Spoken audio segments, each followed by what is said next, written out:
Hola, buenos días. Vamos a tratar el final de las disciclias, es decir, cuál es la repercusión que tiene en el organismo la isquemia, es decir, la falta de circulación sanguínea en un territorio que implica la falta de oxigenación en el territorio. Fíjense ustedes la diferencia taxativa que hay. Si la falta de circulación viene debido a que no llega circulación por vía arterial, el resultado es que el territorio sufre un infarto, o el posible resultado es que se sufre una necrosis isquémica de tipo infarto.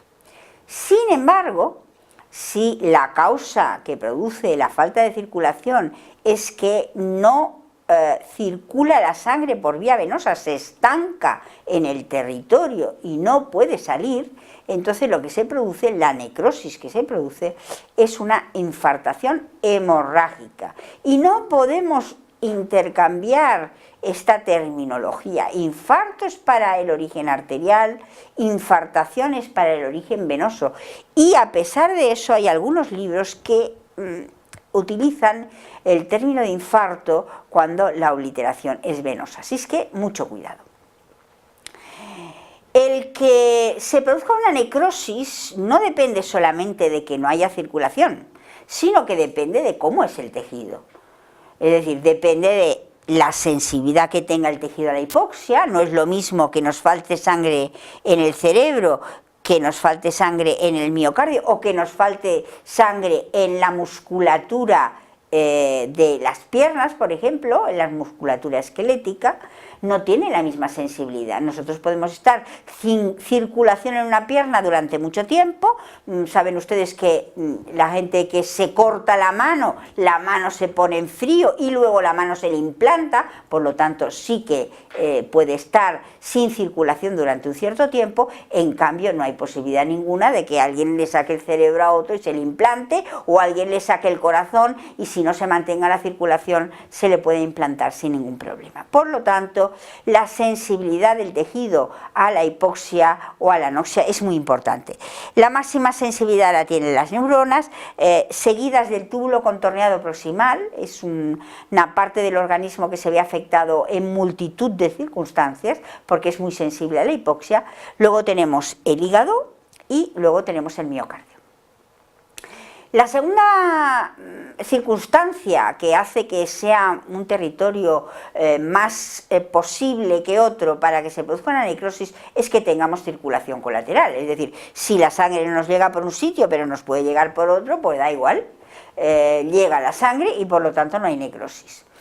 En tercer lugar, la rapidez de instauración. Aunque no nos llegue la sangre, si la rapidez es muy lenta, tenemos una serie de mecanismos que el organismo pone en funcionamiento para desarrollar circulación colateral donde no la había. Y por lo tanto, si dura mucho tiempo esta obliteración, pues tenemos bypasses que nos llevan la sangre de un lugar a otro. Y por último, el estado de los vasos, es decir, ¿para qué nos sirven las colaterales? Que haya colaterales si resulta que están mal. Por lo tanto, el estado de los vasos e incluso de la sangre que llega por estos vasos es esencial.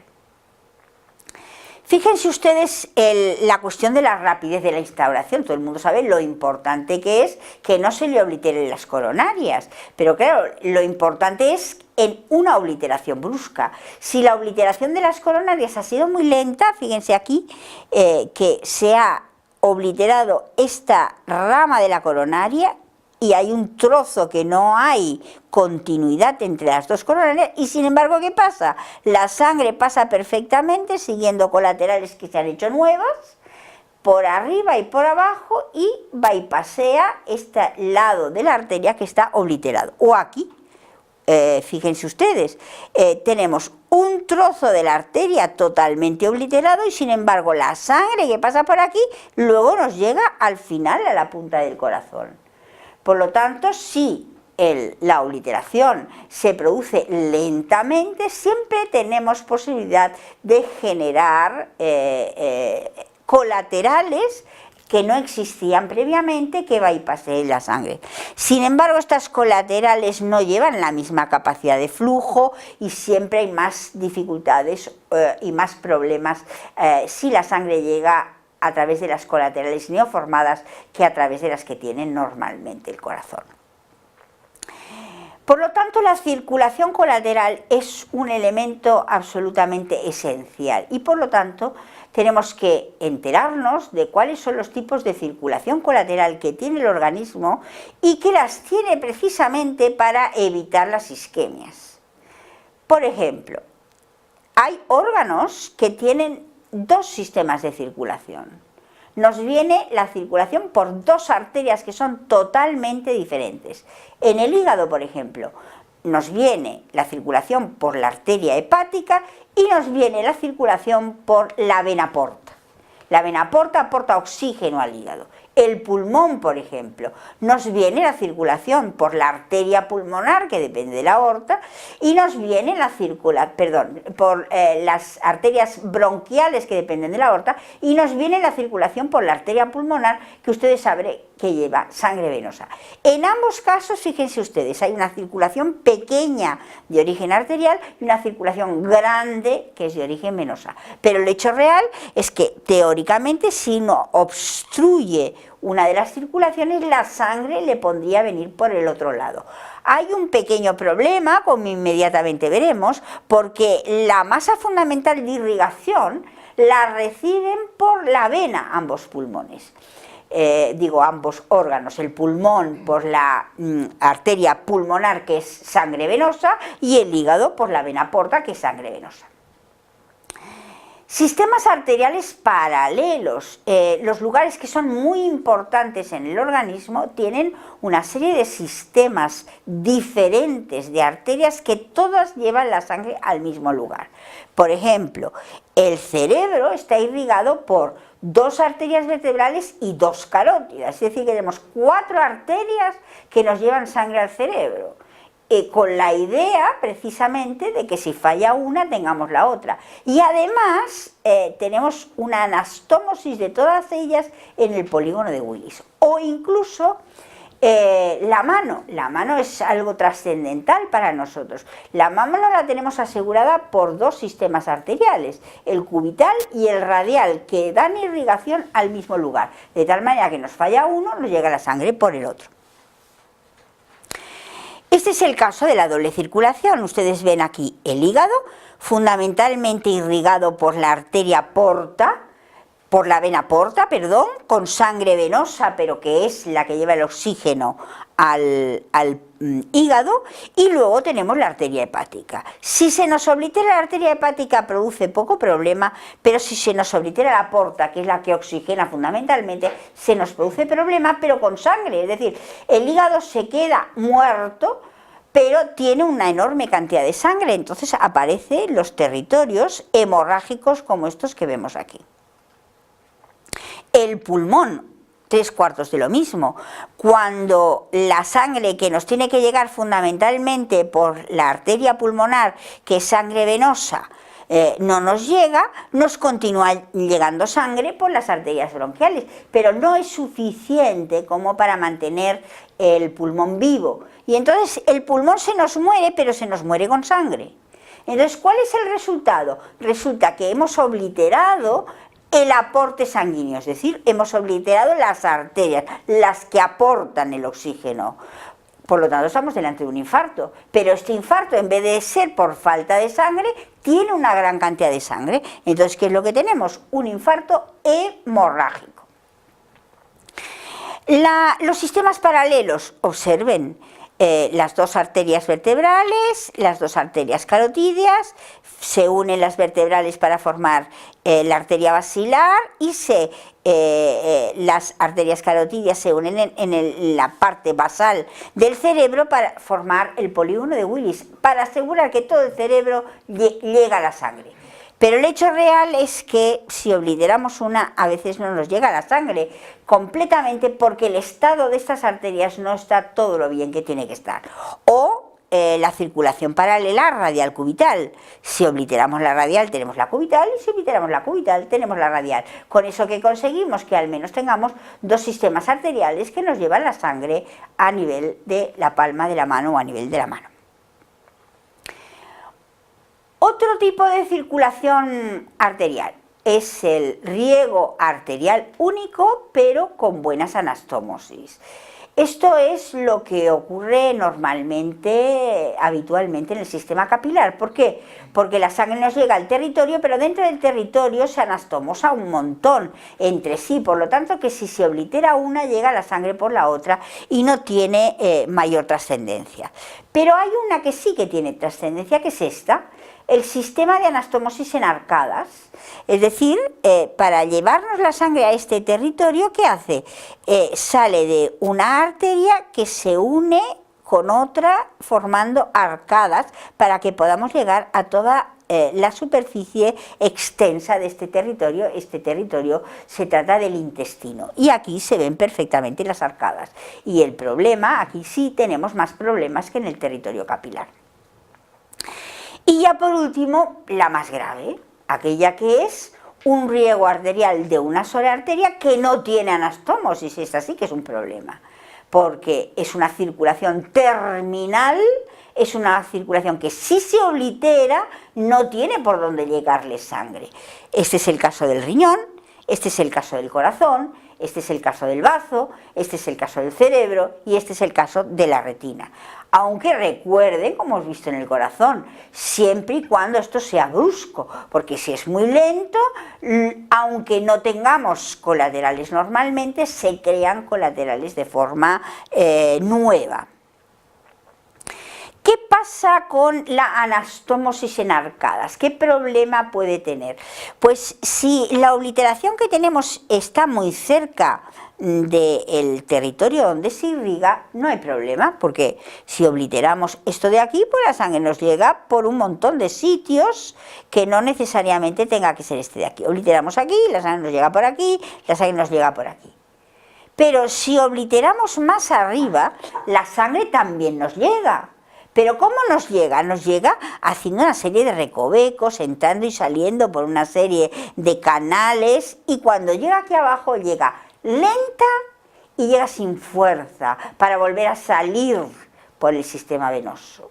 Como llega lenta y sin fuerza para poder salir al sistema venoso, se queda estancada y produce una necrosis en el territorio. Lo que pasa es que esta necrosis tiene sangre y por lo tanto se produce un infarto, talmente un infarto, porque la obliteración es arterial, pero este infarto está lleno de sangre, y como está lleno de sangre es un infarto hemorrágico. Por lo tanto, problema de la anastomosis en arcadas, perfecta si está la lesión cerca del intestino, pero si está la lesión lejos del intestino, problema, porque produce un infarto hemorrágico. Estos son casos de un infarto hemorrágico intestinal extenso por obliteración de la mesentérica superior. Eso es otro caso de infarto intestinal extenso por obliteración de parte de la mesentérica superior. Circulaciones terminales, pues las problemáticas, las del cerebro, las del corazón, las que matan al individuo, las que conocemos como causa de muerte, ¿no? El infarto de miocardio, esto es una circulación terminal. ¿Terminal por qué? Pues esta es la cerebral, la coronaria anterior, coronaria posterior. Fíjense ustedes, o coronaria derecha, coronaria izquierda. Fíjense ustedes, la coronaria anterior irriga la parte anterior del corazón y la parte lateral con la circunfleja, y aquí la coronaria derecha irriga el lado derecho y parte del lado izquierdo. Pero hay gente que tiene esta distribución en la que la coronaria derecha apenas le irriga nada y lo que le irriga todo es la coronaria izquierda, o esta, la coronaria derecha, que es la predominante. Por lo tanto, la consecuencia de la obliteración de una coronaria no depende solamente de qué coronaria sea, que sí es importante, sino de cómo tiene distribuido el individuo la irrigación del corazón, que es absolutamente particular y único para cada persona. Por lo tanto, ¿qué tipos de necrosis isquémica tenemos? Los infartos se originan por obliteración arterial y hay de dos tipos. si se oblitera la arteria, no tenemos sangre y esto será un infarto anémico, sin sangre. Pero cuando tenemos elementos de doble circulación o cuando tenemos las anastomosis enarcadas, ¿qué tenemos? Infartos de origen arterial con sangre, por lo tanto, infarto hemorrágico. Sin embargo, si lo que ocurre es que se oblitera el retorno venoso, si se obliteran las venas que salen de un territorio, lo que tenemos es una infartación hemorrágica. Y vean ustedes que a veces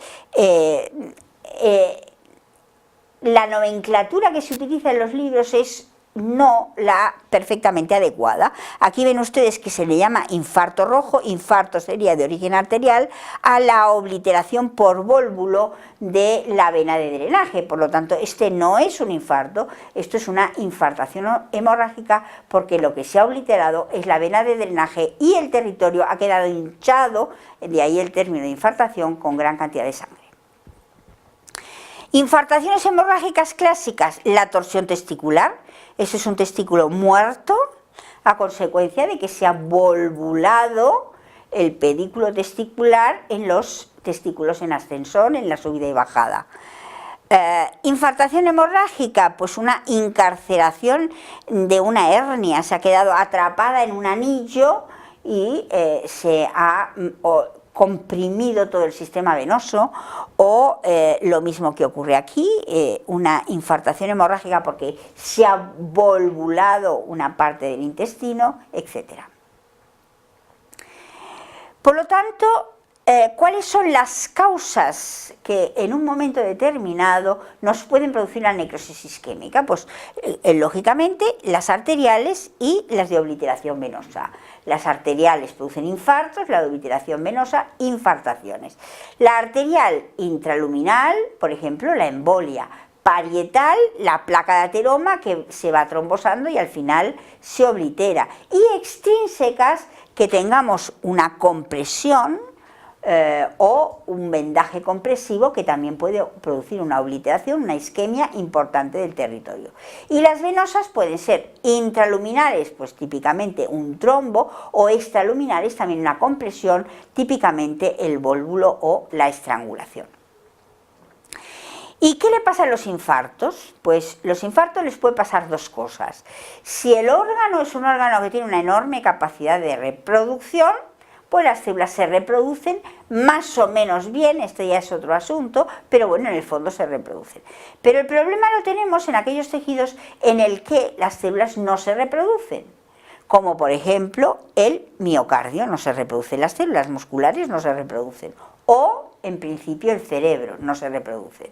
Entonces tiene que haber lo que se le llama la organización, es decir, primero se elimina el territorio muerto y este es sustituido por el tejido de sostén, que es diferente según qué órganos. El clásico tejido de sostén es el tejido conjuntivo, que aparece prácticamente en cualquier lugar. Por ejemplo, necrosis isquémicas particulares. Aquí tenemos una necrosis isquémica de la extremidad inferior, en la que además, como está en contacto con el exterior, se acumulan los gérmenes de la putrefacción. Cuando hay una necrosis isquémica con gérmenes de la putrefacción, lo que se produce es una gangrena. La gangrena tiene esta característica de ser negruzca, un olor pútrido, etc. Esto es una gangrena seca, porque el agua se evapora en superficie. Esto es una gangrena húmeda, evidentemente con gérmenes de putrefacción, porque es un territorio intestinal muerto y en el intestino tenemos los gérmenes de la putrefacción, pero húmeda porque ahí no se puede evaporar el agua. ¿Y qué pasa con los infartos? Es decir, cuando un territorio se muere, ¿qué ocurre en este territorio? Pues fíjense ustedes, primero se queda blanco porque no tiene sangre.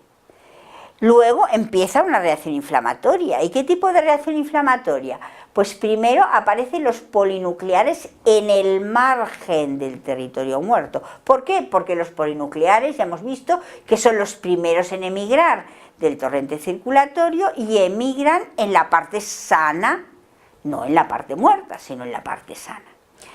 Cuando emigran van creciendo hacia el centro y entonces ¿qué pasa? Al cabo de una semana todo el infarto o toda la zona necrótica tiene un color amarillento porque los polinucleares tienen estas características, tienen degeneración adiposa en su interior, degeneración grasa, son los piocitos y por lo tanto tiene este color amarillento. Cuando ya ha pasado este periodo exudativo, ¿qué ocurre? Tiene que organizarse. ¿Y cómo se organiza? Pues empiezan a proliferar los vasos. ¿Y qué vasos van a ser? Pues en la parte donde está sana. Los vasos que van a proliferar son los vasos periféricos. ¿Y qué aparece alrededor? Pues un halo rojizo de vasos que han proliferado. ¿Y qué van haciendo? Van entrando progresivamente al interior de la parte muerta, eliminando todos los restos de material necrótico que pueda haber. Y al cabo de aproximadamente 3 semanas, el infarto queda totalmente enrojecido. Y a partir de ahí, ¿qué ocurre? Pues el tejido conjuntivo que ha organizado ya este infarto va haciéndose cada vez más viejo. ¿Y cómo se llama esto? ¿Qué es lo que se conoce como envejecimiento del tejido conjuntivo? Pues es la disminución del número de vasos y el aumento de células fibroblastos y aparición de colágena, una gran cantidad de colágena. Por lo tanto, cuando aparece la colágena, saben ustedes que las cosas se retraen y nosotros cuando cortamos un infarto lo vemos deprimido. Esas son las características, siempre con la misma cronología, porque esto es una inflamación inespecífica que siempre tiene el mismo tipo de cronología. Aquí vemos un infarto en la que ha aparecido el tejido de granulación en la periferia, o un infarto en la que simplemente tenemos zonas de cicatrización, o un infarto en la que simplemente hay una zona de palidez. Aquí tenemos un infarto deprimido, por lo tanto esto tiene aproximadamente un mes de evolución porque ya se ha constituido el tejido fibroso. Aquí tenemos un infarto muy reciente en lo que lo único que vemos son áreas de congestión en la parte periférica, de hemorragia en la zona periférica. Y ya por último, cuando el infarto ha desaparecido, lo que tenemos es un fenómeno de cicatrización y la cicatriz se retrae. En determinados lugares no se ve esta retracción, aunque sí se puede ver, por ejemplo, que aquí la cavidad ha quedado como desplazada irregularmente hacia un lado porque se ha retraído la cicatriz, pero sí que es interesante ver que en el riñón, sobre todo en la superficie, cuando los lugares donde ha habido necrosis se retraen, la superficie se hace rugosa y así podemos decir que la parte de arriba tenemos un riñón en grano fino porque las cicatrices han sido muy pequeñitas y en la parte de abajo tenemos un riñón en grano grueso porque las cicatrices que se han producido dan una superficie tremendamente irregular. ¿Cómo sabremos si esto lo ha producido una inflamación del riñón o eso lo ha producido una lesión isquémica del riñón? Pues muy sencillo. Las lesiones isquémicas siempre tienen forma de V. ¿Por qué? Porque la parte de abajo es el vaso obliterado. Por lo tanto, lo que vemos aquí son pequeñas cicatrices en forma de V que dan como unos granitos muy pequeños.